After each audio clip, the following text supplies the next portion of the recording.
Bonjour, je m'appelle Philippe Silberzan, bienvenue dans mon podcast Survivre et prospérer dans un monde de surprises.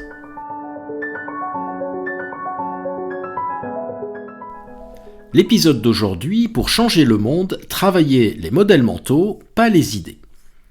Il existe une croyance très répandue sur le changement. Pour transformer une organisation, une société ou même une habitude, il faudrait d'abord avoir de bonnes idées, les bons arguments, le bon discours.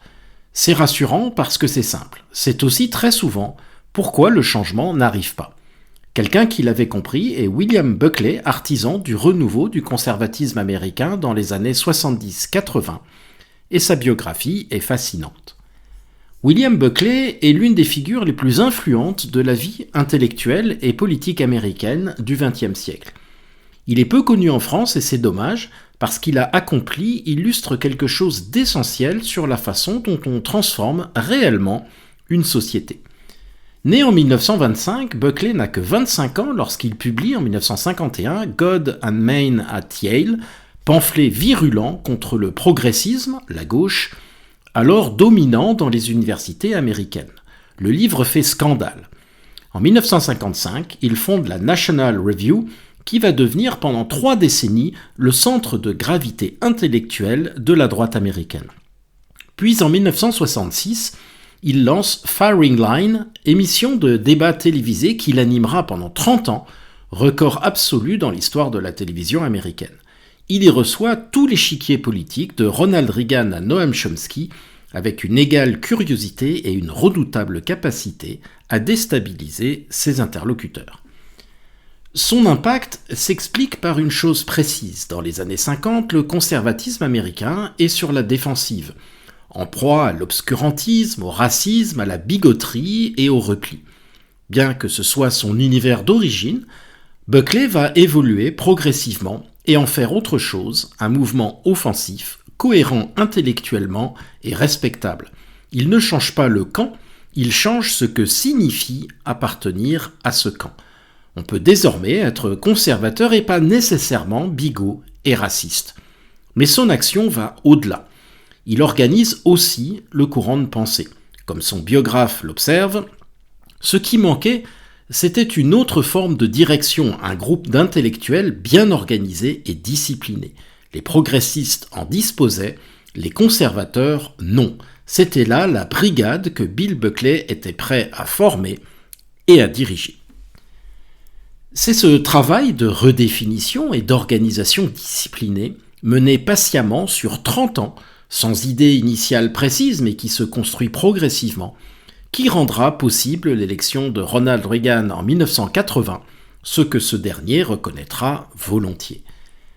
Ce qui frappe rétrospectivement, c'est que Buckley n'a pas produit d'idées nouvelles. Il n'était pas un intellectuel en ce sens, et ne l'a jamais prétendu.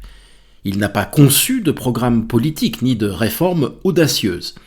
Il n'était pas non plus journaliste, soumis à une forme de neutralité ou de distance. Il a fait quelque chose de plus difficile, rendre audibles, désirables et socialement acceptables des idées qui existaient déjà, mais que personne ne savait articuler de façon convaincante. Changer un mouvement, ce n'est pas changer ses idées, c'est changer le modèle mental à travers lequel ses membres se voient eux-mêmes. C'est institutionnaliser et légitimer des idées plus que produire celles-ci. C'est quelque chose que les grands innovateurs font également. Henry Ford n'a pas inventé l'automobile et il n'a pas écrit de pamphlets pour la promouvoir. Il en a changé les modèles mentaux pour qu'elles deviennent désirables et évidentes. Avant la Ford T, l'idée que chaque Américain puisse avoir une voiture était ridicule. Après elle, elle est évidente. Alors peut-être l'œuvre de Bill Buckley offre-t-elle une leçon pour la France alors que s'ouvre la campagne de l'élection présidentielle de 2027. Sans doute celle-ci offrira le triste spectacle d'une course de petits chevaux, chacun se sentant investi d'un grand destin. Chacun tâchera aussi de bricoler un programme avec quelques idées fortes martelées sur les plateaux de télévision, et rien ne changera. Au moment du vote, en effet, tout est déjà joué, parce que, comme l'avait déjà remarqué le président américain John Adams, les révolutions commencent d'abord dans les têtes et pas dans les programmes qui n'en sont que les lointaines conséquences. Buckley l'avait compris, mais pas les politiques dont la plupart n'ont qu'un horizon de pensée qui ne dépasse pas la prochaine élection. Quand un courant politique français s'interroge sur son manque d'influence, il cherche de meilleures idées ou un meilleur communicant. Il ferait mieux de se demander s'il dispose d'une institution qui structure la pensée et d'un modèle mental que ses soutiens peuvent arborer avec fierté. Ce n'est pas le programme qui fait défaut, c'est la brigade. Merci de votre attention, vous pouvez retrouver cet épisode sur les principales plateformes de podcast. N'hésitez pas à vous abonner pour être informé des prochains épisodes.